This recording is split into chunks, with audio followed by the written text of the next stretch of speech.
be recorded. And we'll go ahead and get started. So I'm going to go ahead and share my screen, everyone.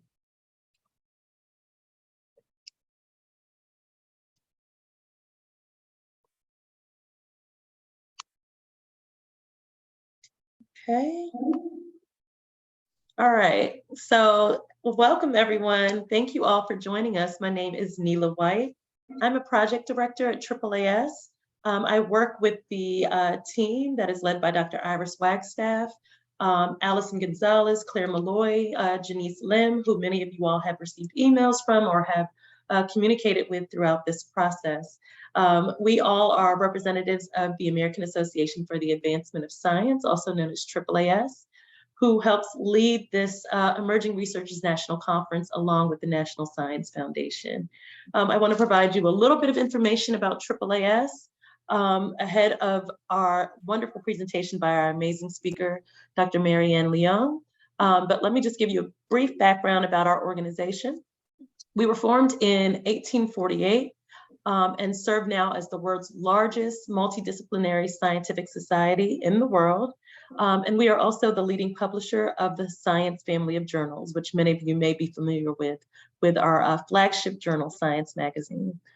Our mission of AAAS is to advance science, engineering, and innovation throughout the world for the benefit of all people. And we focus on a myriad of programs in areas, and very specifically, the one that is bringing you the Emerging Researchers National Conference is my department, which is ISEED, Inclusive STEM Ecosystems for Equity and Diversity. We focus around diversity, equity, and inclusion in science and STEM. We have amazing programs that are run through this. One which would include the Emerging Researchers National Conference, which you all have either been accepted to, are participating in, or are interested in participating in. We also have Entry Point, which is a program focused around students with disabilities in STEM. Sea Change, which is looking to mark advancement for women, for people of color at higher education and institutions. The If Then Ambassadors, which is a group of women who were selected to really embolden the AAAS spirit and serve as role models for young people. The L'Oreal USA Fellowships for Women in Science, which focuses on young researchers in STEM. And one that's not listed, but one that I'm very proud of, is the project that I work on, which is our HBCU Making and Innovation Initiative, focused on entrepreneurship, invention, innovation, and making for HBCUs, historically Black colleges and universities. If you'd like to learn more about our organization, you can always visit us at our website, www.aaas.org. And to learn more about possible science careers, visit that website that is listed, sciencejobs.org. And what you all are here for, the Emerging Researchers National Conference in STEM. We are very excited to host it again after a very long 2-year wait. We had our last conference in 2020, right before the pandemic. So this is our first conference back, and we are excited to have you all join us in person. Our funder is the National Science Foundation HBCU Up division. They have been funding this for 10 years. This will be our 11th ERN conference. The goal of the conference is to prepare a diverse cadre of students for global careers in STEM and to hone science communication skills. And the way we do this is by providing activities throughout this 2.5-day period, which include undergraduate and graduate STEM research presentations, which we'll specifically be speaking to with this webinar, professional development workshops, educational and career fairs, and then our amazing plenary sessions, which you all will be privy to, which have very distinguished STEM luminaries. Again, the conference is upcoming next month, February 9th through 11th in Washington, D.C.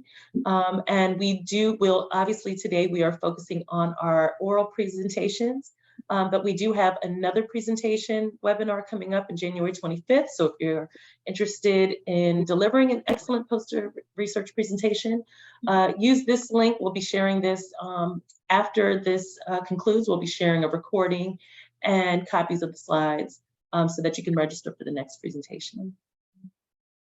And we just want to acknowledge the AAAS ERN project team who I've spoken about, Dr. Iris Wagstaff, who is our program director, and the PI on this project. None of this could be done without her. I'm Neela White, as you see, project director here at AAAS. Allison Gonzalez, who is my colleague, is a senior program associate. Claire Malloy is a program associate, and I know many of you have been communicating with her, and Janice Lim, our events operation manager. And then we would also like to acknowledge Gabby Haynes, who is our external evaluator. So I'm going to stop sharing my screen at this moment, because it is with great pleasure that I get to turn this over to Dr. Marianne Leung, who is going to be presenting to you all today on how to deliver an excellent oral research presentation. So Marianne, the floor is yours. And please note, before Marianne gets started, my apologies, Marianne is very, very open to questions throughout. We don't have to wait for a Q&A period. So at any point, if you have questions during her presentation, feel free to use the raise hand emote that is offered in Zoom. You can also type it in the chat, or you can just come off mute if you have a question. I'll be kind of keeping an eye out for that. I'll be keeping an eye out on the chat. So feel free to ask questions throughout. So Marianne, I'm turning it over to you. Okay, great. Thank you, Neela. Thank you so much for that kind introduction. And thank you all for joining this session. I'm really excited to be here and share with you what I can about how to give a great oral presentation. As Neela said, I really love it when I get questions. So please feel free to ask throughout the session. You don't have to wait till the end, because this is really all about you. So I want you to get everything out of this as possible. So I will go ahead and share my screen and walk through some slides. But let's see, there we go. Let me get myself in the right presentation mode. And so, are you seeing my, it looks like, there we go. It's in presentation mode now. Okay, perfect. Right. Thank you. You're welcome. Okay, great. All right. So yeah, so we're going to talk about how to give a great oral presentation. I will share with you that I am so lucky because I have been involved in the ERN conference since the very beginning. I've gone to every single one of them, so I'm super excited to get back in person this year, and I'm looking forward to being back in DC. And it's a fabulous conference, and I hope that this webinar will help you have an even greater experience. So just to go over a couple administrative things. So this is scheduled for a 60-minute webinar. So, and that includes Q&A. Really, the material that I have allows for lots of room for questions. So feel free to ask as you go. So the first thing I want to do is actually learn a little bit about you and who you are out there. So I'm going to open up this poll, and Neela's been kind enough to help out by dropping the link to this poll in the chat. So it's open now, and this is just a fun kind of interactive tool. There's the data is not going to be saved, and it's going to be completely anonymous, but it's just a way for us all to interact. So you can log into this site. You can either text, or you can go through your web browser to the link that was dropped in the chat, and you log in, and then you can just answer the questions. There's a few questions we'll talk through. So great, someone is feeling outstanding. I'm excited to hear about that. And so here you can see, you can just type in some words. You can answer, I think, more than once. I forget what the settings are set, but this is going to create a little word cloud for us. So I see someone feels a little nervous, and I hope that will make you at ease. Please feel comfortable and about just talking a little bit, or maybe you're nervous about the conference. Maybe that's what it is. In which case, hopefully we'll share some insights about it. It really is a great opportunity for you to go and interact with other people and to share the excitement about the work that you've been doing and that you'll be presenting at the conference. So really appreciate that. So great. So it looks like, so this is a word cloud. So the bigger words are things that people are putting together. The more people are using the same words. So you can see it looks like excited and nervous and feeling are big words right now. So great. All right. It looks like we've settled down on that. There's some crazy in there too. I'm sorry for the person who's feeling a little stressed, but it's not uncommon, right? Okay, thank you so much. I'm going to go on to the next question.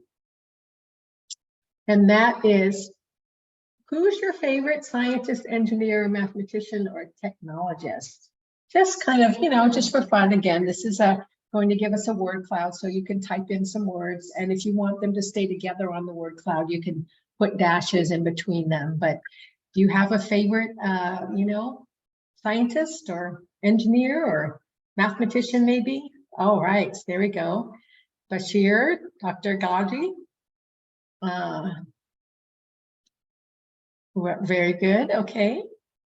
All right. Any other favorites you have out there of who you like? Who you're learning about in your studies, or maybe one of your professors yourself? Oh, I like that. That's great. I like to hear that. Good. Fabio, okay.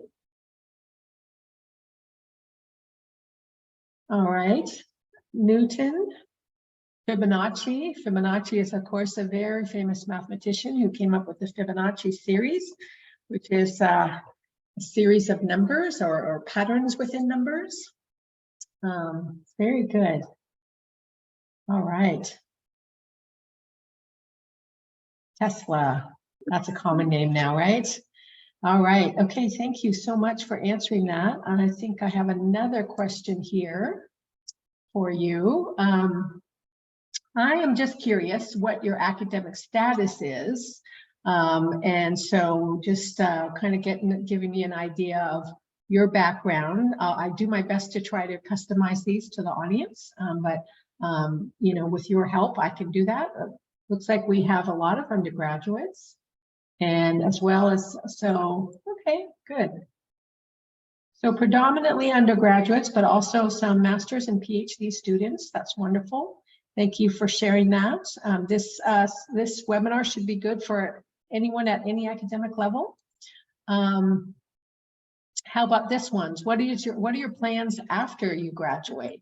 That's something that I know is some people are like right on and right away have a plan. Some people don't know. Maybe you're trying to explore. ERN is another great opportunity, another place where you can try to explore that. There will be lots of people at different levels, and I encourage you to talk to people. And it's all about meeting new people and learning about their pathway and their story. And you'd be surprised at how many things you can find out from other people while you're at the conference. So, okay, great. So a lot of people are going to continue your education. That's wonderful to hear. STEM is a field where more education does really help you. It's not always necessary, but in a lot of cases, it's super helpful depending on what you want to do. So, okay, great. I think, let me see what the next question is. Okay, so yes, so now I'm curious to know, have you ever given an oral presentation at any kind of conference? So just, to see what your background is. If you have, I'm hoping you still learned something new in this presentation, but if you haven't, that's no problem at all, because we will cover it as, from soups to nuts, A to Z, or however you want to say that. So great. Just kind of curious what kind of experience people have had. Okay, great. Well, it looks like right now we have half and half. So some people have and some people haven't. That's super useful to know. Those of you who have, feel free to chime in with any experience or that you might have, or share with other people in this group. Your experience is also super helpful. All right, so then let's see what's coming up next. And so this one is, are you planning on giving an oral presentation at ERN, or ERN as we affectionately call it? Just wondering, I think that this is open to the public to enter this. So it's just kind of curious if most of you are planning on going to ERN to give an oral presentation. So looks like most of you are, so good. I'm glad to see that. We'll hopefully prepare you and you'll be nice and confident and ready to go and maybe even win. I know I'm sharing humbly that a past participant in my webinar went to the conference. I got to meet him and it was really great. And he won an award. So he was super excited and he thought that the presentation helped. So that always makes you feel good. And I think that is the end because so the next question is for later. So we're going to have come back to the polls. So I will go back in here and go back to my slides. Thank you all so much for participating in those polls. Like I say, it's just a nice opportunity to hear from you and let you interact and for me to find out a little bit about your background. So here we go. I will start on the regularly scheduled channel materials. And here's just a brief overview of what I'm going to cover in this webinar. So first of all, I want to talk about why it's important for you to try to give an oral. So some of you, I noticed on the poll, you're not planning on giving one. So maybe this will be good reasons. And even those who are planning on giving one, I hope to provide some other incentives for you about why it's important to try to, do a good job. We will also go over the judging criteria. So almost every place you go where there's some kind of oral presentations at a conference, there will be judges, right? And so we'll talk about that and how you do it. You guys are students, so you're familiar with getting graded. And then we'll talk about how to prepare your slides for your presentation, how to prepare yourself, as well as how to present.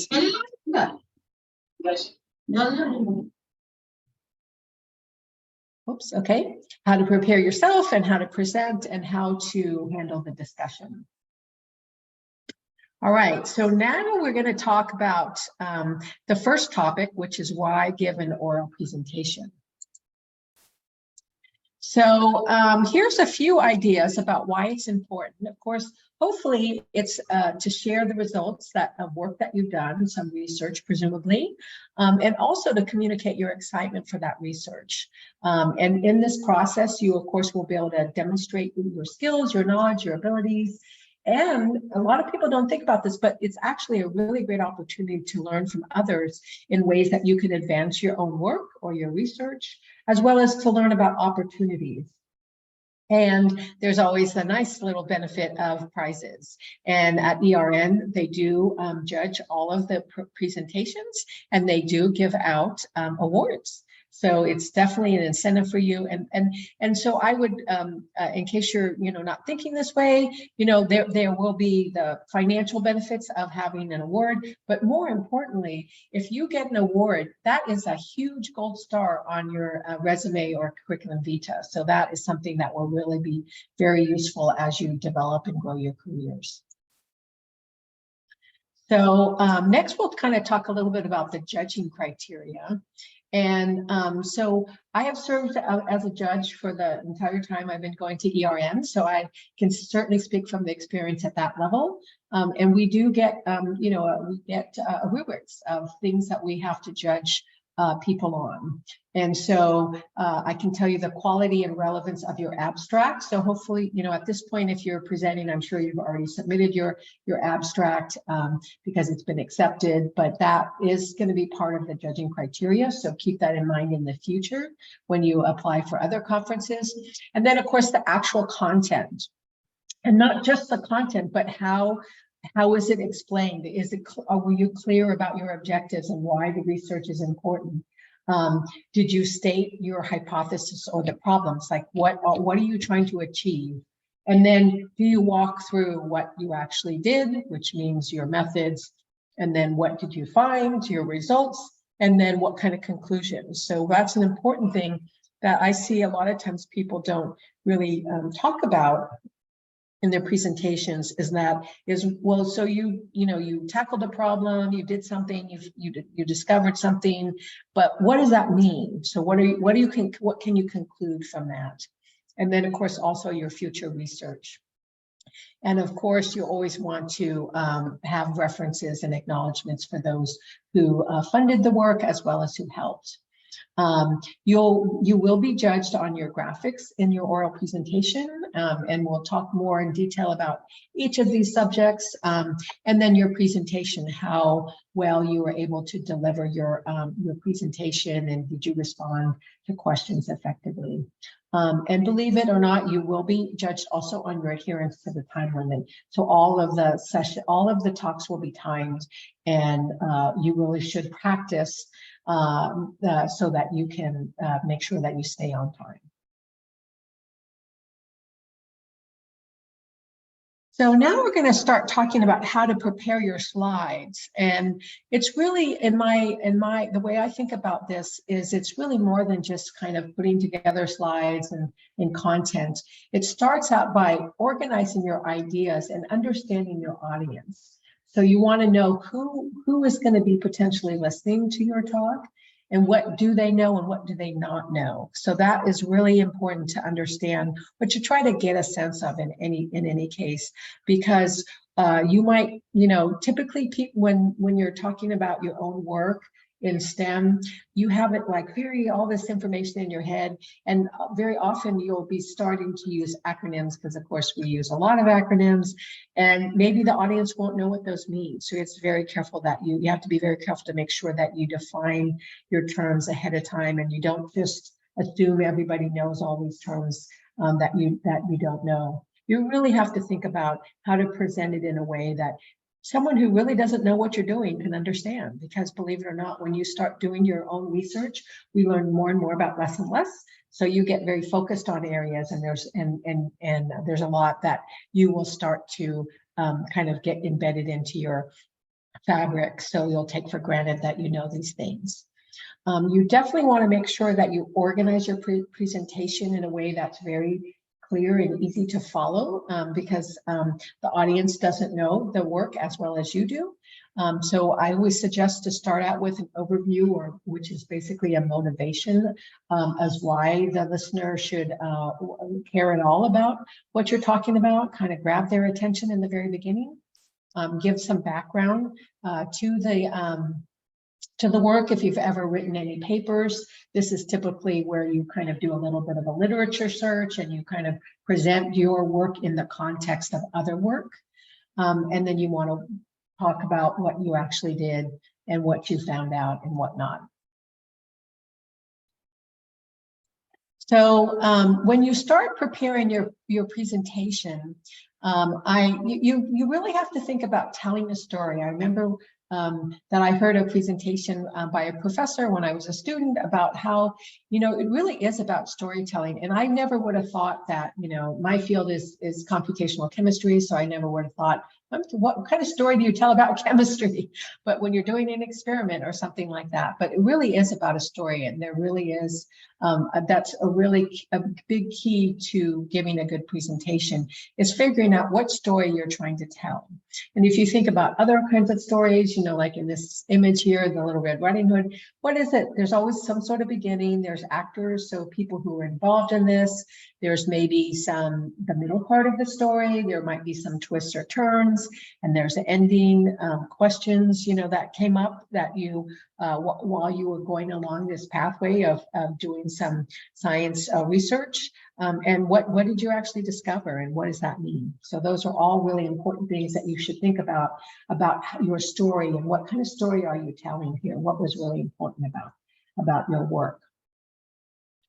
And then the key when you're telling a scientific story is to keep in mind that, like I said before, in science, you learn more and more about less and less. And what does that mean? It means that we get very focused on a lot of very detailed and intricate aspect of a particular area of STEM. And so we can tend to get buried in those details. And so you want to really be careful to make sure that you balance getting down and telling that really cool technical details that you discovered or you developed, with reaching your audience in a way that is very understandable. And it really is truly an art that hopefully you will be able to craft for yourself. Maybe you're already really good at telling stories, but if not, then you can develop this skill over time.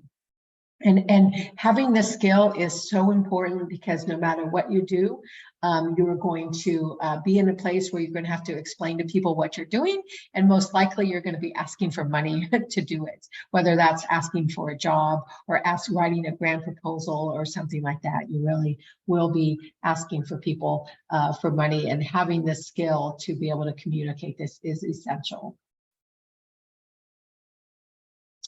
And then, so kind of summarizing, the idea is to tell a story and to tell it within the right context. The way you do that is to know your audience, or at least get a good idea of who you're talking to. Be very thoughtful about that when you organize your story. Tell a really good but organized story, and then balance that scientific detail with the big picture in an understandable way. So next, I'm going to go back to a poll. And so you should have the same poll information in there. And I'm going to open up the poll. Let me see where it is. Oops. Get my screen back here. All right. And I'm going to share my screen again and open the poll. And so the next question is, select your scientific discipline. So what area are you in? Great. So we've got biology, chemistry, science and mathematics education, and social, nobody in social or economic behavioral sciences. So we got a lot of biology and earth science. So good spread between biology and earth sciences as well as chemistry. Okay, now biology's winning out. I love to watch these polls real time, because it's like watching a race. Which one is going to win? So here we go. Okay. All right. It looks like we've stabilized. So we are split between biology, ecology, environmental and earth sciences, and chemistry, chemical science, and physics, sorry. And we do have a few science and mathematics education people. Great, thank you. So then, let's see, where is there it is, it's hidden down there. So then the next question is, do you think ERN is a conference that is a technical conference focused on a specific subdiscipline? Yes or no? And yeah, so versus, what would be an example? Like for me, computational chemistry. I'm a computational chemistry, so that's like where you and so not only am it was my training in computational chemistry, I did computational quantum mechanics, which had applications in quantum computing. So again, I get more and more specialized and whatnot. So everybody, look, everyone thinks that ERN is not focused on a specific subdiscipline. Yay, good job. You're right, it's not at all. So what does that tell you about ERN in terms of what I was just talking about? I'm going to go ahead and take a minute and see if anyone wants to try to answer that question.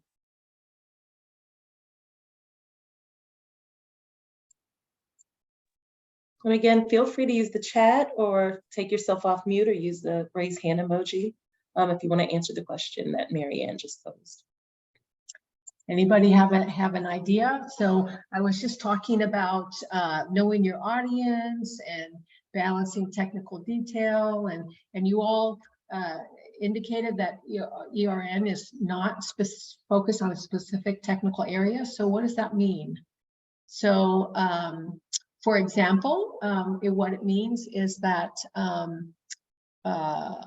if I'm giving an oral presentation or and let's say I'm talking about computational chemistry, do you think that everyone in the room is going to be a computational chemistry? Okay, good. I've seen some things in the chat. Thank you. So Alexa, you have to understand your audience won't necessarily know your topic. Exactly. And Nelson says not everyone knows the information that you're giving. Exactly. So that's the point I'm trying to make, especially at ERN. You want to make sure that when you're doing your presentation, you're preparing your slides, you're telling that story, but you're telling it in a way that, of course, you're going to highlight all the cool things you did, but you want to tell it in a way that someone who's not an expert in your field will understand that. Great, thank you for responding to that. I will go back to my slides and continue my discussion. In terms of preparing your slides, again, there we go. Really weird what this is doing. Okay, there we go. I do recommend that you use a professional presentation software, and very often they have templates that you can use as well to help you do this. But this is something that's a little bit of a balance between your own personal style and things that I could recommend. I absolutely encourage you all to be yourself and to be your creative self, but you want to kind of do that in a way that is within some relative standards. And some of the things I have described on this slide are those areas. So kind of be creative, but don't, but be professional, be scientifically professional. And while I encourage you to do interesting, cool things, you want to be careful that you don't do too many things that become distracting if you have a lot of information or flashy things on the screen or contrasting colors or whatnot. I do recommend that you have a title for every slide that you prepare, because that lets people know right away, make it very visible. Like in this case, right there, what the title of this slide is, and so what the main topic is. You're kind of helping people to digest your presentation materials. And I would suggest that you keep the amount of text and equations to a minimum, or charts or whatnot. Definitely include graphics and charts, and definitely run a spell checker to make sure that you don't have typographical errors. Dr. Leong, I have a great question in the chat that I wanted to share with you. Sure. How do you balance then explaining complex terms of the research, considering time limitation and knowing that everyone understands your topic? Right, that is a great question. Thank you for asking the question and for sharing that with me. I would say that the way to balance it is to prepare your materials and practice. Try to tell your story to someone who doesn't know your area. Like, find a friend who doesn't know your research area and start explaining your work to them, and tell them that you want them to tell you all of the things that you explain that they don't understand. And so then you start getting a feel for, oh my goodness, this is the basic level that someone needs, someone who isn't familiar with my work, but I need to understand it. And really, truly, this is quite, I think, the hardest part about giving a good presentation, because all this cool stuff and you want to get to all those details, but if you lose them in the beginning because you're using a lot of jargon that they can't understand, you'll never get them there. So I find myself that I spend most of my time explaining the background and giving don't don't sell yourself short in the beginning. Take the time that you need to explain why this is important, what all the basics are, and then kind of craft a cool way to explain how, get down to those details of all the technical information of what is the cool thing you figured out. And to be honest, another thing that people do, which is that you really don't want to try to give them all those details and tell them. You want to excite them enough and to whet their appetite enough so they come and talk to you in more detail, because in order to really tell someone all of the detailed intricacies, it's going to take more than the amount of time you have in a presentation, whether you've got 10 minutes like at ERN, or whether you have 30 minutes or even an hour. You never have enough time. So really what you try to do in the presentation is to make sure you give them the foundation so they can truly understand the work, and then whet their appetite, and kind of try to dazzle them a little bit with your work, and then and invite them to come and talk to you further. So hopefully that was helpful.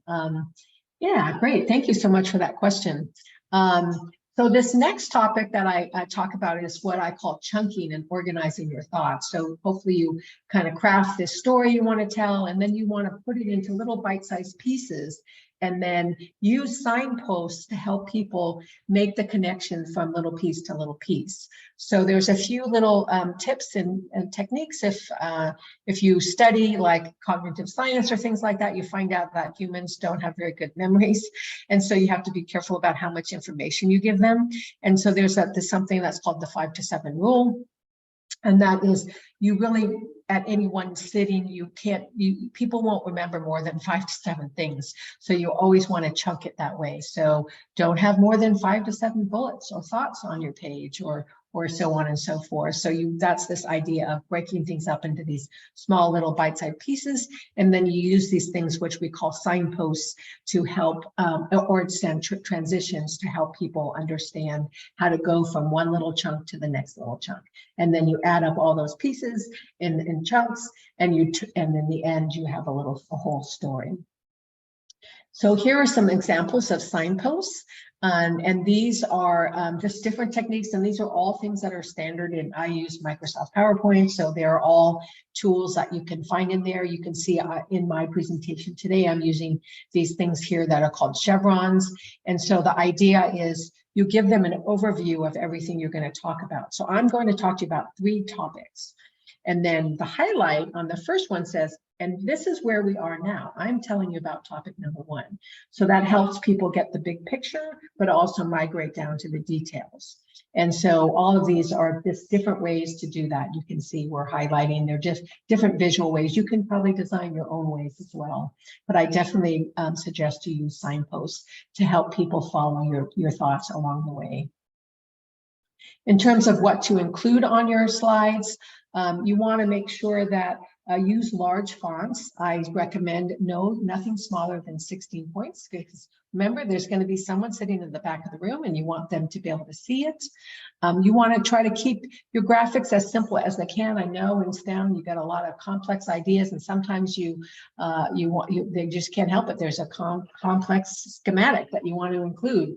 And sometimes it's kind of fun to use complex schematics for the wow factor, but then if you do that, I suggest you focus in on smaller parts and talk about each of those components so people can put all the pieces together. Do suggest using what we call cartoons, or images and clip art and things like that.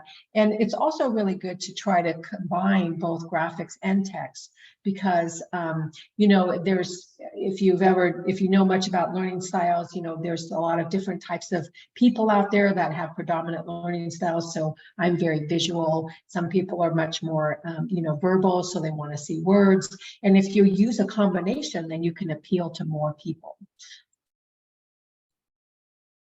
So next I'll talk about what I call the anatomy of a good talk. So all of the different components.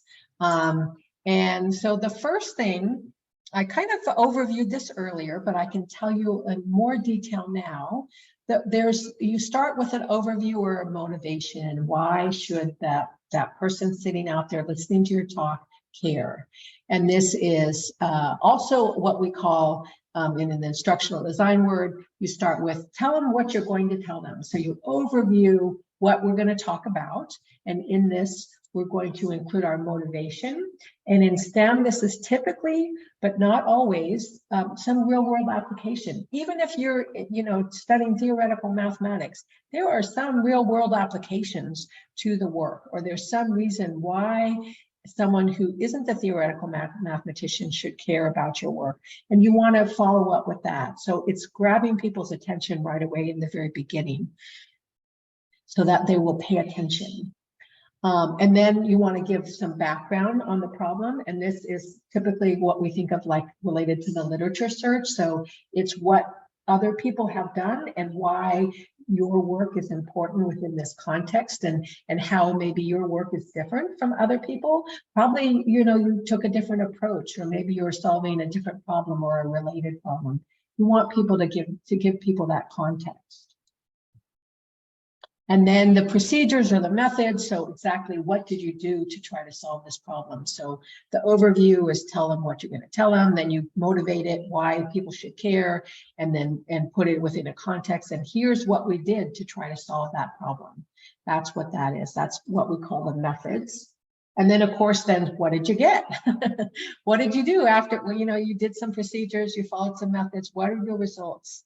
You absolutely want to and need to share what you discovered. And then what does this mean? So this is an area which I find commonly people don't, that if they're going to skip anything, this will be it. And guess what? This is one of the most important areas for you to include is a discussion, because this is also a really fun and creative aspect of what you do. It's your interpretation of the results. So it's not just what did you find, you ran this experiment and you got, you know, a graph of what the results are, but what do those results mean? That's what you cover in the discussion session. And that's where you can really shine, because that's where you can also be most creative in STEM, right? Because it's in the interpretation of the results. But of course, you're going to have to back that up with why and how you can support your interpretation. And then there's kind of discussion, and which also includes like a summary, which is tell them what you told them. So we always start with an overview, tell them what you're going to tell them. You tell them, that's everything in the middle. And then at the end, you tell them what you told them. Again, this is based on research on cognitive science, which is that people don't remember very well. So you will have to preface them, and then you tell them, and then you summarize so they can get home the key points. They can remember those. And it's also another area which a lot of people tend to skip over or maybe don't give enough attention to is the future work. So this demonstrates that you're like really engaged in this problem, and what else do we not understand? A lot of times people feel like shy about admitting like, oh, there's something I don't know. But actually in science, it's the opposite. It's like that's the cool areas for new research, because what happens in STEM is we learn things, and then that leads us to other interesting problems that we go and learn as well. So that's an important thing is to cover and think thoughtfully about what the future work is. And of course, you never want to forget to acknowledge who helped and who funded and whatnot. So that's also an extremely important part. In terms of the ERN, for all of you who are presenting, they've been very helpful in preparing some presentation guidelines for you. So I strongly encourage that you go to this link and read through the guidelines, so you kind of know and basically that's the rules. It's like telling you in advance how to do well at doing this presentation. And now in terms of preparing yourself, so looking at the bottom, I have my signposts. We've already talked about why we should do this, what the criteria is, and how to prepare your slides. Now I'm going to talk about how you prepare yourself for the presentation. And the first thing I want to encourage you to do is to practice, practice, practice. I remember when I was in grad school and my research advisor really insisted on us doing practice talks, and I thought, oh my goodness, I've been giving talks a long time. But no, he was right. It's really important for you to practice. So practical things like making sure you can deliver your presentation in the right amount of time, but also so that it comes natural to you, so that you don't freeze up if you get nervous about giving presentations. The more you practice, the more it's just going to naturally come out of your mouth, believe it or not. I also encourage you to practice amongst your peers. Do as I mentioned before, you were asking like, how do I know how much I should tell people, what I should and shouldn't tell people, how much background they have? That's by practicing in front of your peers. Go grab your peers and grab people who don't know your research, as well as some people who do. It's really important to get, a variety of people, and as best as possible, people who you think will be similar to your expected audience.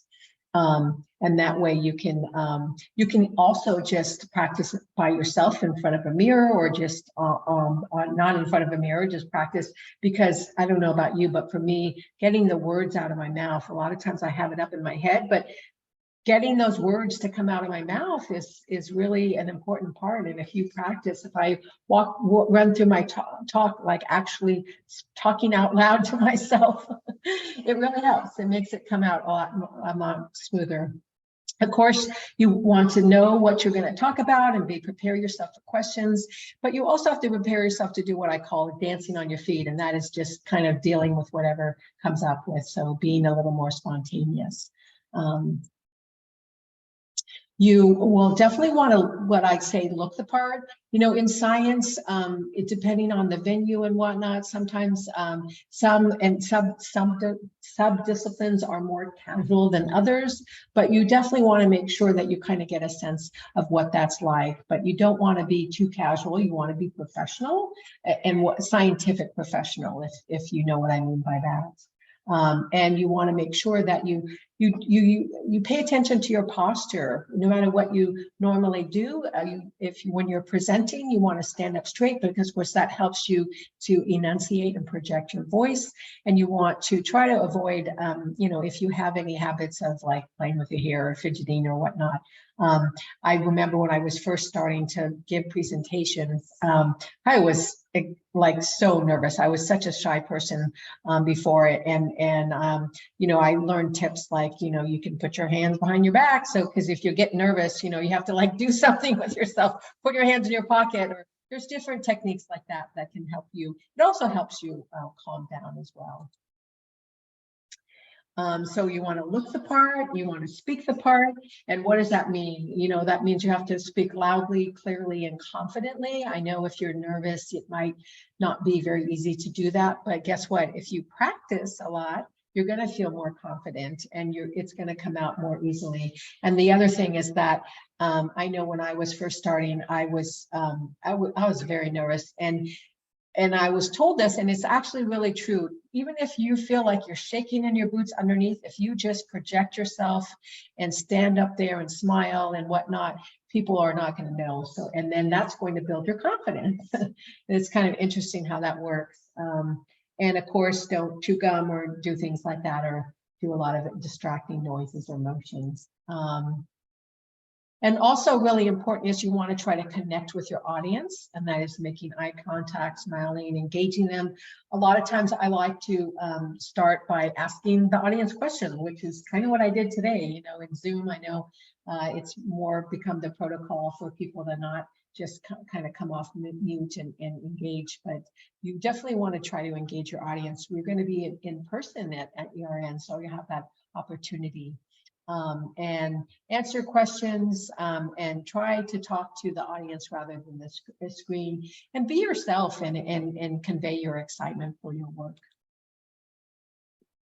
So just as a checklist, what I suggest is kind of setting the stage by preparing yourself. And I also recommend that you'll get the schedule ahead of time before the ERN, so you'll know which room you'll be presenting in. You might want to go to that room ahead of time and take a look around and, you know, see where the podium is and whatnot, and just feel comfortable in that space. It will help you, especially if you feel nervous. Just go there and just be in that room, and, you know, if no one's around, you can even practice. So get ready to perform. So think of it as a performance. Know what you're going to say, know your subject. If you do have any fears of speaking in the public, try to do what you can in advance to prepare yourself, both well in advance as well as right before your talk. If you breathe slowly and deeply before, that will actually really help you physically. Your autonomic system will calm you down a bit. You can visualize yourself giving a really relaxed talk to a receptive audience. And if affirmations are helpful to you, then you can try to do that as well. Whatever works for you to help you get yourself prepared. I'm sure you know how to do this from taking lots of tests.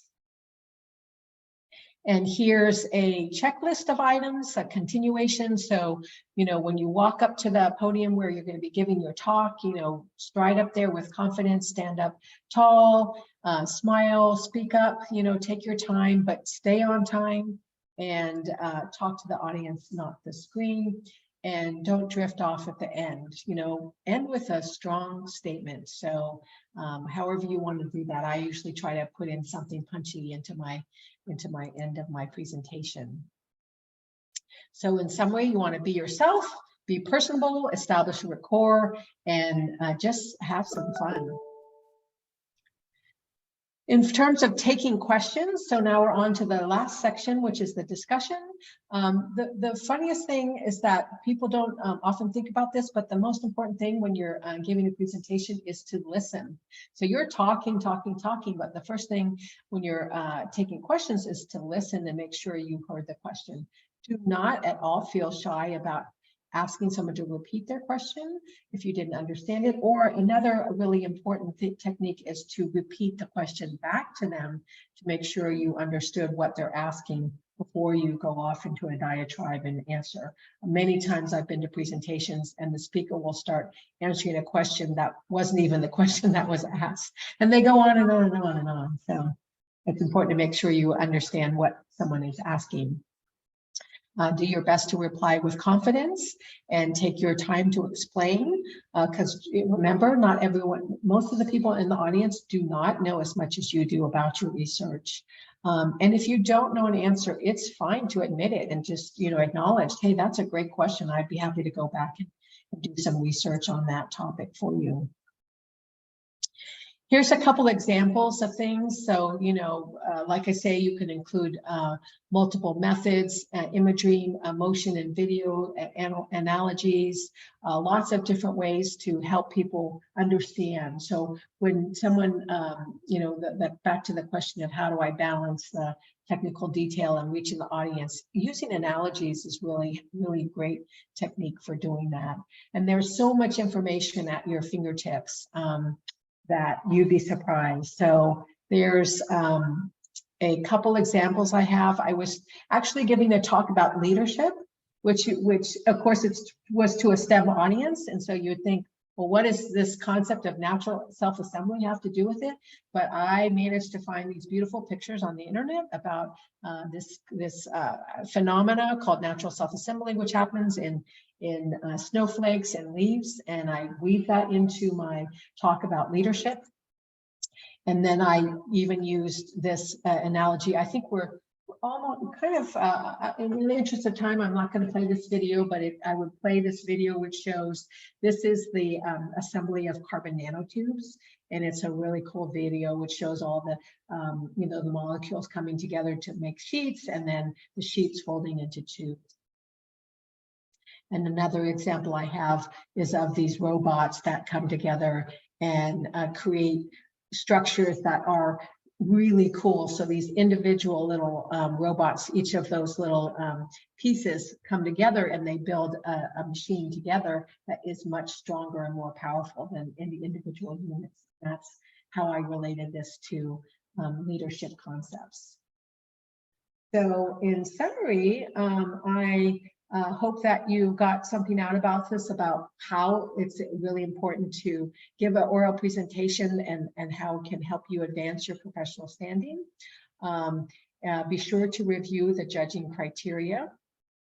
Prepare your slides in professional ways. Don't overcrowd. Remember these things like the 5 to 7 rule, and prepare yourself by practice.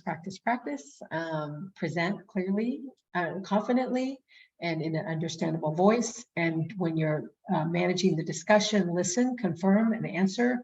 And you do not have to be able to answer every question. And make sure you tell your an understandable story to your target audience. So I think that is the conclusion of my materials. And I know we've got a little bit of time left, so I'm going to kind of break and see if anyone wants to ask questions, or I'll hand it over to you, Neela, I know you have some wrap up as well. Yeah, no, we want to just make sure we have, we can give about 4 to 5 minutes. If anyone has any questions, feel free to either take yourself off mute or raise your hand. We're happy to have Marianne answer any questions that you have. Are there any questions? Or you can put it in the chat. I'm happy to read it off for you. Hi, I have a question. This is Carol Smith from Morgan State University. Is there a restriction as to what we can bring to and show at the presentation? Like, are we able to have something that people can touch or anything like that, or no? Do you want to take that, Neela, or do you want me to take it? You can go ahead and take that. Okay, all right. As far as I know, there's no restrictions on that, and that Okay. yeah. So if you want, like, if you have like a device that you built or something, you want to bring it out and show it and pass it around, that's certainly a very acceptable thing to do in a presentation. Very good. Thank you. Sure, absolutely. Other questions or comments or feedback on, was this helpful? So Elaine, I see you have a question. Yes, can you hear me clearly? Yes. Okay, great. Yeah, my question is, how long do the presenter has to make the presentation? So Neela, I don't know if they've changed it this year, but in the past it was, I think, a 10-minute presentation and Correct. 5 minutes for questions. Correct. Okay. Oh, okay, thank you so much. Yeah, absolutely. Zion in the chat asks that she wants to confirm that the format that the slide deck should be in. She's interested in having animations in her presentation. I believe that is okay, but Marianne, as someone who has been a part of this, perhaps she can confirm. Yes, yes. So having animations in your presentations is absolutely fine. I believe typically there's one computer at the front of the room and everyone has to load their presentations onto the computer. So you will get instructions ahead of time about that. Yeah, so I would encourage you to make sure you go early, get your presentation loaded, and then test it out, run it on that machine. Because they won't, there'll be a lot of presentations back to back, so you won't be able to use your own machine. You'll have to load it onto the conference machine. Correct. We have 2 questions in the chat. The first one, which is another great question. Do you have any tips to control your nerves before you present? Yeah, so I sort of do. I think it's a very individual thing, but I know myself, I like to, first of all, I always like make sure the night before that I don't stay up late, that I have, a relaxing evening. You practice ahead of time, but there's a point where you just like tell yourself, stop obsessing about it and just relax and take it easy and have a nice meal or whatnot. And then before the presentation, like I said, if you can take some deep breaths, it's a very individual thing. For myself, I like to just have some quiet time. I'm kind of a combination between introverted and extroverted, so I need my quiet time. If I'm driving someplace to give a presentation, I will put on my favorite music. I will put it on very loudly so that it because it's just like calms me down and gets me into my my Zen space. So whatever type of activity like that works for you, I would strongly encourage you to do that ahead of time and find a way to do it at the conference. You can go, like I take time to go find a little alcove where I can have my little space and to get my head into the right place to be able to give a presentation. Thank you. And I want to get this last question in. For a 10-minute presentation in a more theoretical field like mathematics, what would be your recommendation for a maximum of slides? Explaining theorems or proofs can be time consuming, so that's why I'm asking.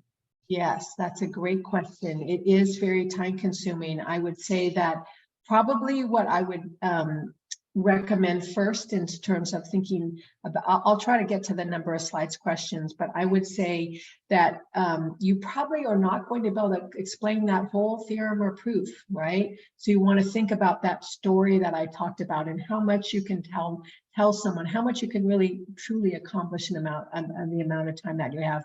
10 minutes is not very much time. It's really not. So you want to be able to really, I think it's realistic to provide the background, whet people's appetite, and they use this term, we use it in my field too, kind of hand wavy, approach on to walk through the proof, which is very not satisfying for a mathematician. I understand that, but you will not have time to go through the details. So you're going to have to try to craft a way to show enough, like I say, that it's going to whet their appetite to come and find out more details. Great. I want to be mindful of time. Marianne, do you know what the prizes are for this year or what they have been previously? Yeah, I don't know what the prices are this year, but typically they have been actually cash awards. Cash awards, correct. So that was going to be my response. I was going to say that Be on the lookout, and this is actually, I can share my screen because this is going into what we will be sending out to you all. Are you able to see my screen? Yes. All right. So just as closing thoughts and as we conclude this presentation, I want to thank Marianne again for a wonderful presentation on delivering an oral research presentation. Most importantly, we send out webinar post surveys that lets us know how we're doing. It informs Marianne, myself, if this is informative, if this is the type of information that was helpful to you all. So you should be receiving an email right about now for a post-webinar survey to complete. So please complete that. Obviously, for more information, visit our ERN conference website as it's listed here, Emerging Researchers, emerging-researchers.org. We have all of the information, all of the guidelines that we've kind of shared with you through Marianne's presentation are listed on there if you're looking for that. Very important that we will be sending out communications via email through our ERN conference at aaas.org website. There will be updates that we'll be sharing. This will include information to include the prizes for the 2023 poster and oral presentations, along with some of the updates to our workshops that we'll be providing. We encourage students to bring their resumes. We may have resume writing workshops and things of the sort. So please be on the lookout for future communications from us in the coming weeks as we lead to the ERN conference. And as always, follow us on social media, on our Twitter and LinkedIn page. And once again, I want to thank all of you for coming and joining us for this hour. There was so much that we were trying to provide to you in a 1 hour time frame, but again, we will have the slides available and the recording available in the next 48 hours. So be on the lookout for that on our website. We'll be sending out a mailer to you all who have participated about that. Dr. Marianne Leung, thank you once again for a wonderful presentation, and we look forward to having you for our poster presentation webinar that will be coming up on the 25th. To everyone, thank you all for joining us, and we look forward to seeing you all on the 25th, and most importantly, in person here in Washington, D.C. for the ERN conference. Have a great night, everyone. Thank You you. too. Thank you. You're very Bye. welcome. Bye-bye. Thank you very much. Bye. Thanks a Very lot. welcome. Bye-bye. Bye-bye.